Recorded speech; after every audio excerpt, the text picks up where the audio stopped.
ሰላም እንዴት ናችሁ?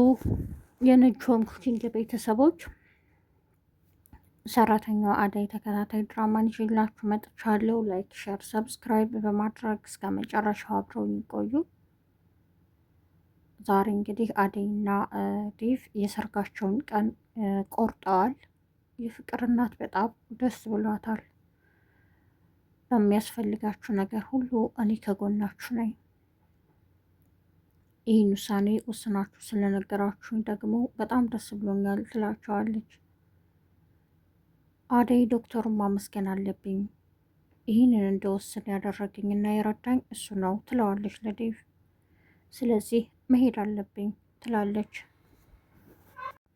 በእርግጥ ዶክተሩን በጣም ጠርጥሬው ነበር፣ ግን እሱ እንደዚህ አይነት ሰው አይደለም፣ መሄድ ትቻያለሽ ይላታል። አደይ ደስ ብሏታል። ቤዛ አሁንም ተደብቃ ነበር የምትኖረው።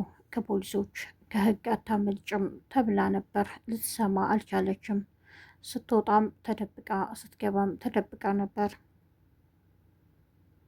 ከጀገራው ጋር እና ከወንድሟ ጋር መንገድ ላይ ቁማ ታወራለች።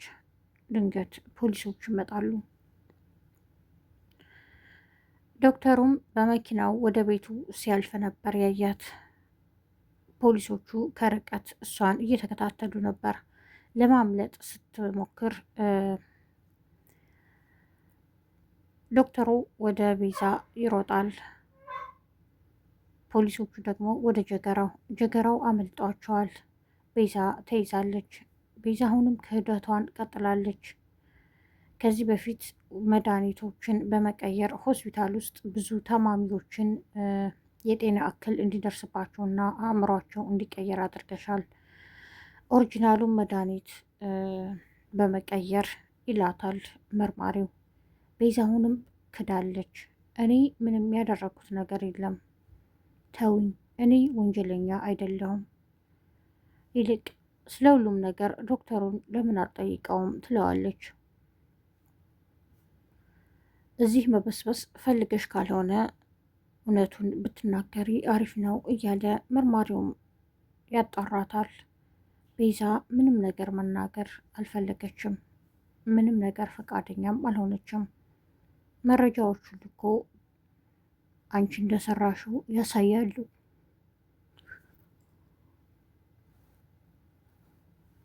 እና ደግሞ እኔ አሁን የጠየኩሽ ከማን ጋ ነው የምትሰሩ ይላል። አሁንም ያናዝዛታል። ቤዛ ድርቅ ብላለች።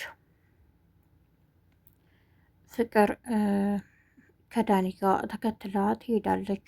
መንገድ ላይ ቅምጥልና ኩኩሻ ያገኟቸዋል። ዳኒን ቤዛ የት ነው ያለችው በማለት በጣም ብዙ ነገር ይናገሩታል፣ ያናዝዙታል። እሱ ምንም ሊሰማቸው እና አላየውም በማለት ፈቃደኛ ሊሆን አልቻለም። ከርቀት ገጀራው ያያል። አሁንም ከዚህ በፊት ዶክተሩ ላይ እኔ ትልቅ ሰው ነኝ በማለት ተከናንቦ ሄዶ ነበረ። አሁንም በመንገድ ላይ ይሄ ሁሉ ሴት አንዱን ወንድ እንዴት ነው የሚያጨናንቁት በማለት አሁንም ተከናንቦ ይሄዳል። እንዴ አባባ ተው፣ የማታውቁን ነገር አለ ይሏቸዋል። ሊቀቁት ልጆች፣ ምን ሆናችሁ ነው እንደዚህ መንገድ ላይ የምትጨቃጨቁት በማለት እኛ ትልቅ ሰው እናከብራለን በማለት ኩኩሻና ቅምጥል ይለቁታል። ኩኩሻ ብዙ ልቡ አላመናም። ይሄ ሰውዬ ግን ሽማግሌ ነው ወይስ የሆነ ተልእኮ ያለው ነው ትላለች።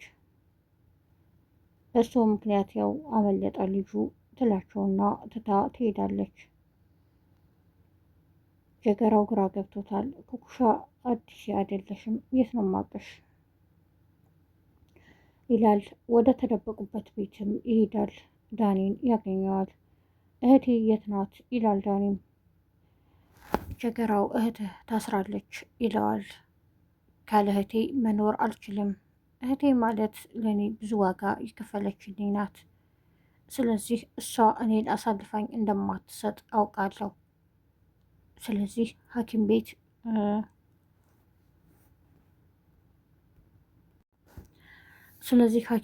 ፊት ለፊት ያለው ፖሊስ ጣቢያ ነው የታሰረችው፣ ሂደህ መጠየቅ ትችላለህ፣ ግን እንዴት ወንጀለኛ ሆነህ ትሄዳለህ በማለት ጀገራው ይደነግጣል።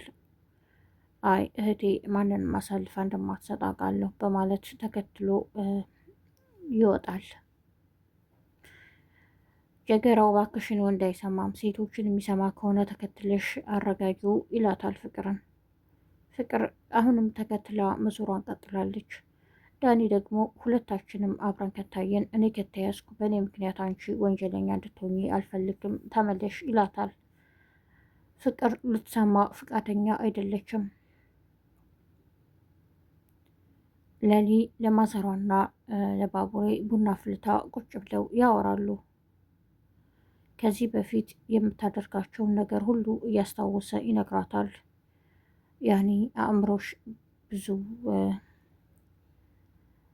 የተቀየረ ጊዜ የምታስቢው እንደዚህ ነበር፣ ኤላ እያልሽ ነበር የምታወሩ እያለም ያናዳታል። ለሊ በጣም ግራ ገብቷታል።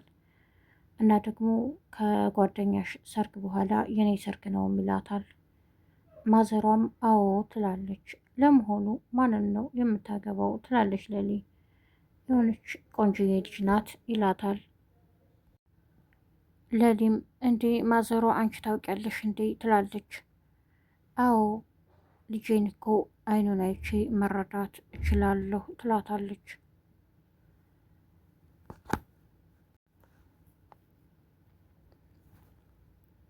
ለሊ በጣም ደንግጣለችም ተናዳለችም።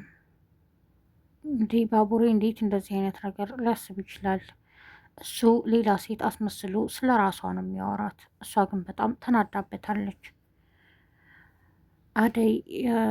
አደይ የመጣሽ ጊዜ ሁሉንም ነገር ለአደይ ትነግራታለች። ባቡሬ ጨክኖ አንቺ ላይ እንዲህ ሊያደርግ አይችልም፣ ስለዚህ ተረጋጊ ጓደኛኝ ትላታለች። ምን መረጋጋት አለ? በእናቱ ፊት ስለሌላ ሴት እኮ እያወራ ነው ትላታለች። አደይ አይለሊ አሁን አትበሳጪ እያለችም ትስቃለች፣ ታረጋጋታለች። ሩታ ወደ ዶክተሩ ጋር ሄዳለች። እባክህን ዶክተር አሞኛል ልታከመኝ ትችላለህ ትለዋለች። ምንሽን ነው ያመመሽ እያለም ይጠይቃታል። አደይ ለዶክተሩ ከደወለች በኋላ ነገሮች ሁሉ ተቀይረዋል። ጓደኛውን ድጋሚ ደውለህ ስለ አደይ ምንም ነገር እንዳትጠይቀኝ፣ አደይ በሚቀጥለው ሳምንት ሙሽራ ናት እያለም ይነግረዋል።